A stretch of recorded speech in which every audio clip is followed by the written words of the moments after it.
This week I had a meeting with Gabriel. Gabriel is my most successful mentee.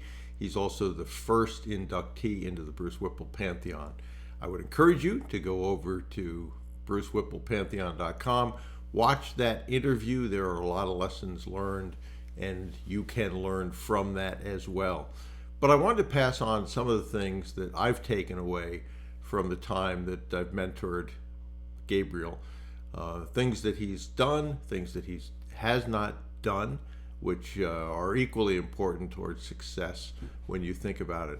So the first thing that comes to mind is he understood his why. He understood why this was important to him, what was going to drive him towards success and keep him moving and being persistent.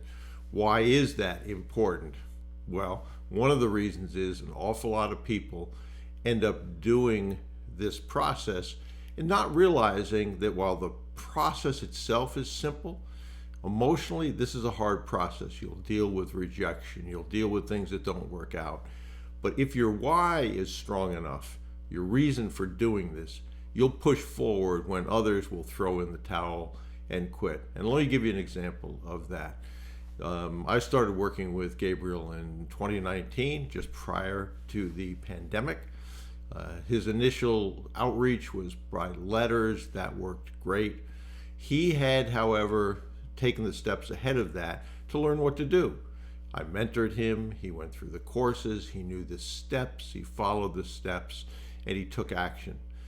A lot of people say, well, I have a full-time job. Guess what? He had a full-time job. He worked in the morning before work. He worked when he came home after work, and he worked on weekends to do that. And he eventually transitioned pretty seamlessly into doing this full-time. But he had a why that was strong, and he spent the time to understand what to do, what the steps were, and follow those steps. He surrounded himself with good people. The board he put together was good. He ended up getting good professionals as well, very good professionals. And he knew exactly what he wanted with respect to the industry and the prospects. Essentially, for every step along the way in building his team, he had what I would refer to as an avatar. Ideal client, if you will, ideal prospect, ideal board member, etc., etc., ideal professionals. So he knew what he was hunting for, clearly knew what he was hunting for. One of the reasons that now in the past year, this month was an anniversary since when he left his corporate job. I pointed that out to him. I'm not sure he gave that much thought. He's a forward-looking guy. But he had about 3 acquisitions done by the time he left his job. In the year since he's left, July of last year, he's added 26 locations to that. Great accomplishment in a year, certainly, and a lot of success that he's accomplished as a result of that. But because he had clear understanding of what those prospects that he was going after looked like, all of those locations are cash flowing positively, no turnarounds, etc., etc.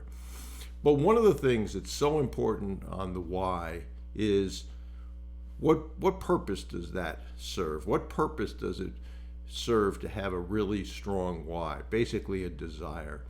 If you have that, it will carry you through the times that things don't work out. And believe me, as I said, this process is simple, but emotionally it is not easy.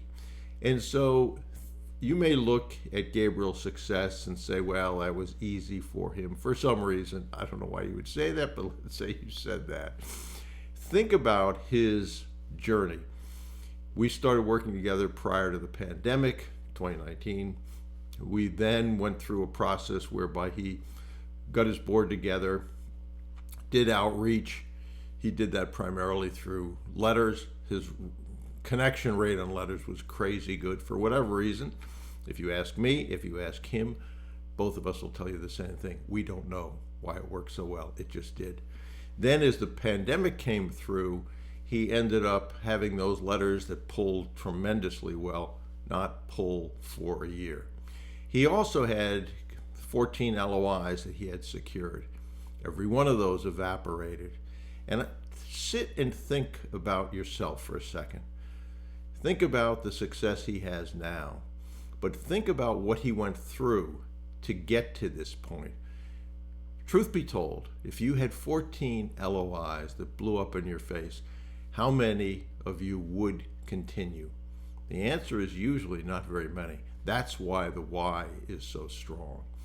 So he knew what to do, surrounded himself with good people, took action, had clear expectations of all the people and team members he needed along the way, including his prospects, and he worked it. He continued to work it. What didn't he do? And this separates him from a lot of people.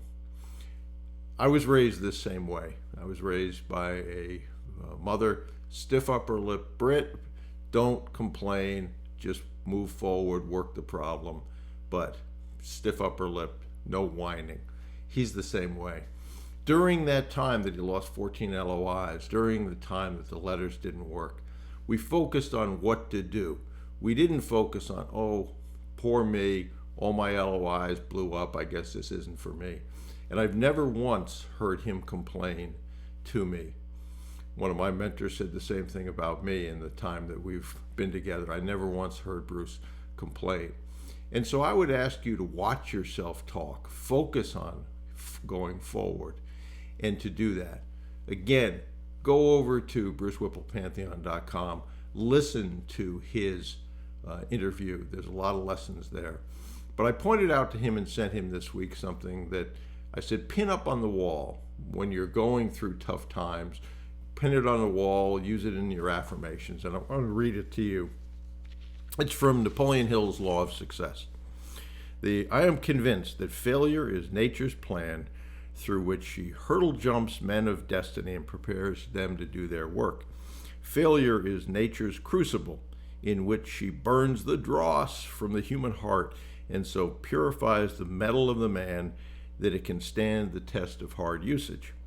We would cease to fear or run away from trying experiences if we observed from the biographies of men of destiny that nearly every one of them was sorely tried and run through the mill of merciless experience before he, quote, arrived, unquote. This leads me to wonder if the hand of fate does not test the metal of which we are made in various and sundry ways before placing great responsibilities upon our shoulders. Boy, is that ever true. I cannot think of a success that I've been involved with, whether that's mentees, personally, that there weren't a ton of problems along the way that you had to get through. So think about that. When you are met with struggles, challenges, rejection, just think about the people who have been through that. A great example of that is Thomas Edison. They say he had 10,000 failures before he invented the light bulb. He was asked about that. Didn't you get discouraged? Didn't you want to quit? And he said, no, I know 10,000 things that won't work. I must be getting close. Now, you don't want to be the fly trying to get through the window. If things aren't working out, learn from those. Try alternate things. Use the team around you. Talk about, that didn't work. What else can I do? What else can I try? Again, looking forward, not whining about the situation. So it's great for me to, and people ask me why I do this, it's great for me to work with someone like Gabriel. One, I enjoy our interactions.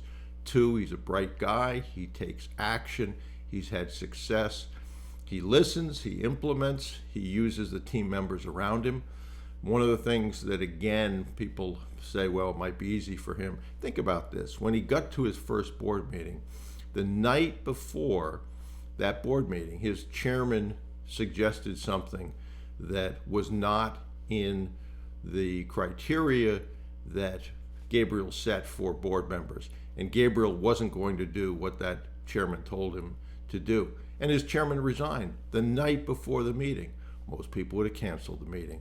He went forward with the meeting, and kind of the rest is history. So hope that helps. Hope you take those lessons to heart and put them into action. Again, go over to brucewhipplepantheon.com.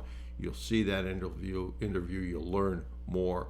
but persistence, pushing ahead, having a why, having good team members around you, and taking action, and all of those things, and understand that you will go through difficult times, but to keep pushing, that's the secret sauce if you're looking for it.